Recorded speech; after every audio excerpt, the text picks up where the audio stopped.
आइए प्यारे बच्चों, वायुमंडल के विभिन्न परतों को इस वीडियो क्लिप के माध्यम से समझते हैं कि हमारे वायुमंडल में कौन कौन सी परतें हैं, उनके क्या नाम हैं, वह पृथ्वी से कितनी ऊंचाई पर पाई जाती हैं। इसको समझने के लिए आप इस वीडियो में बने रहिए और शुरू से अंत तक देखिए। अगर वीडियो पसंद आए तो एक लाइक जरूर। तो आइए इस वीडियो क्लिप को देखते हैं।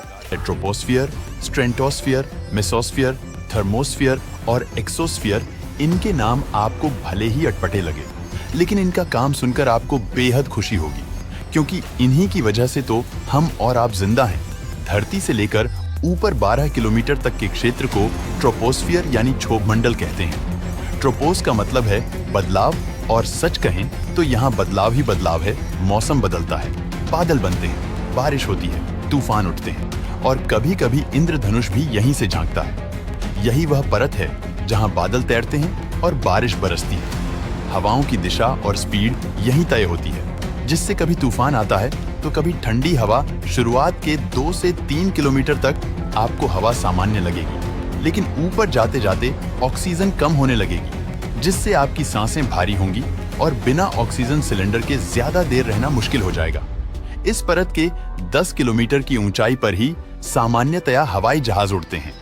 यहाँ इतनी ठंड और प्रेशर की कमी होती है कि इंसान को अगर बिना किसी उपकरण के छोड़ दिया जाए तो वह सीधा बेहोश हो जाएगा।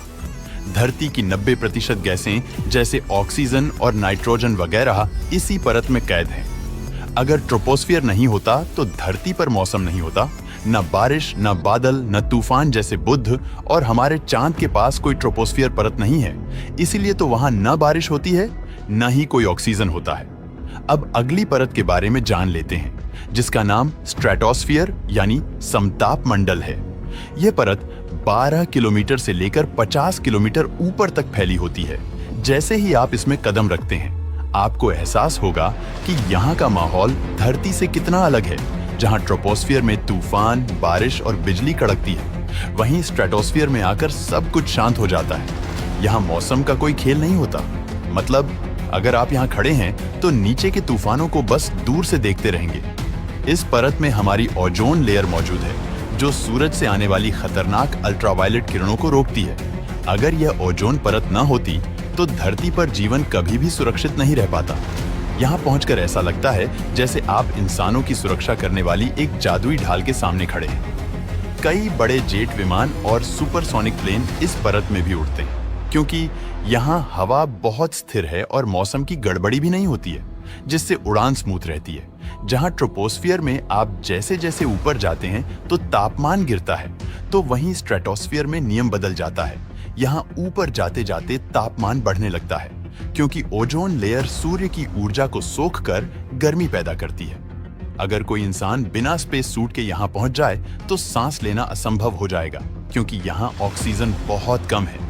इसके साथ ही तेज यूवी किरणें आपकी त्वचा और आंखों को जला सकती हैं। लेकिन एक बात पक्की है, यहाँ खड़े होकर आप धरती का नजारा पहले से कहीं ज्यादा साफ और अद्भुत देखेंगे।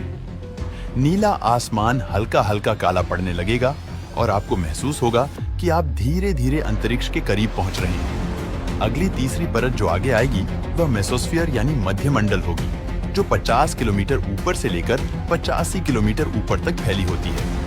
यही वह परत है जहां धरती को बचाने वाला फायर शील्ड मौजूद है।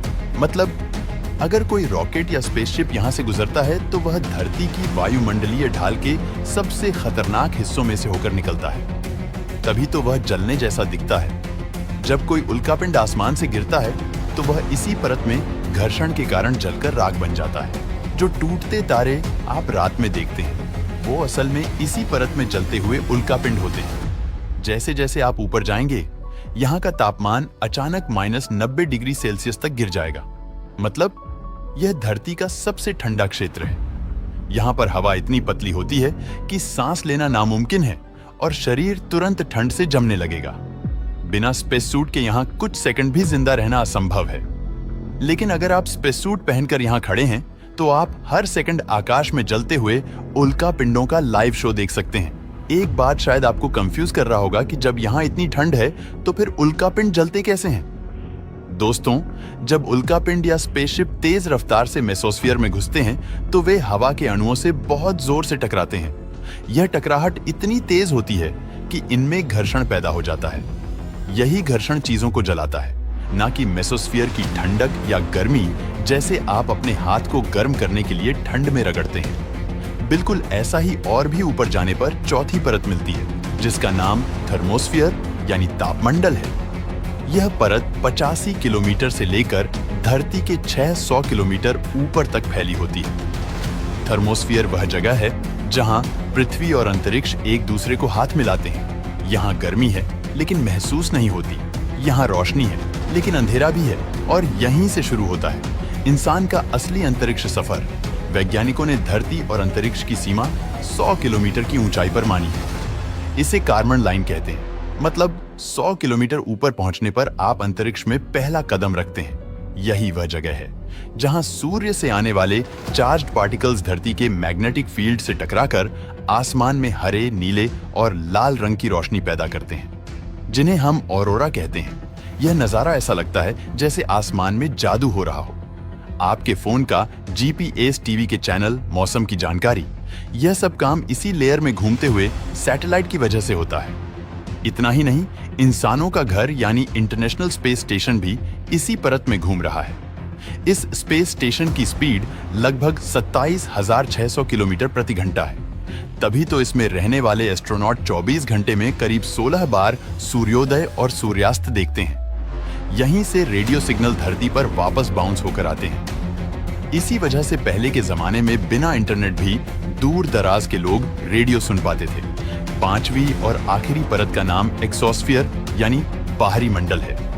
यह परत धरती के 600 किलोमीटर ऊपर से लेकर 10,000 किलोमीटर ऊपर तक फैली होती है। यह हमारे वायुमंडल का बॉर्डर एरिया है जहां अंतरिक्ष की शुरुआत होती है। इसे आप धरती और ब्रह्मांड के बीच का गेट मान सकते हैं। यहाँ हवा इतनी पतली और इतनी कम होती है कि इसे लगभग खाली अंतरिक्ष कह सकते हैं, क्योंकि हवा के कण इतने दूर दूर होते हैं कि अगर एक कण मुंबई में है तो दूसरा कण दिल्ली में मिलेगा। ऑक्सीजन तो होता ही नहीं। एक्सोस्फीयर में कई सैटेलाइट्स घूमते रहते हैं जो टीवी सिग्नल, जीपीएस और इंटरनेट जैसी चीजें हम तक पहुंचाते हैं। यहाँ बिना स्पेस सूट के कुछ सेकंड से ज्यादा जिंदा रहना असंभव है, लेकिन यहाँ से धरती का नजारा सबसे अद्भुत होगा। नीचे पूरी धरती नीले और सफेद बादलों के साथ गोल दिखाई देगी, और ऊपर अनंत काला ब्रह्मांड चमकते तारों से भरा हुआ होगा। आपको लगेगा कि वायुमंडल एक्सोस्फीयर पर खत्म हो गया, लेकिन नहीं, इसके ऊपर भी हाइड्रोजन गैस की बहुत पतली परत फैली होती है, जिसे जियोकोरोना कहते हैं। हालांकि इन्हें धरती के वायुमंडल की परतों में नहीं जोड़ा जाता है। खास बात यह है कि सूर्य की रोशनी इस हाइड्रोजन से टकराकर हल्की सी चमक पैदा करती है, जिससे धरती में एक ग्लो जैसा माहौल दिखता है।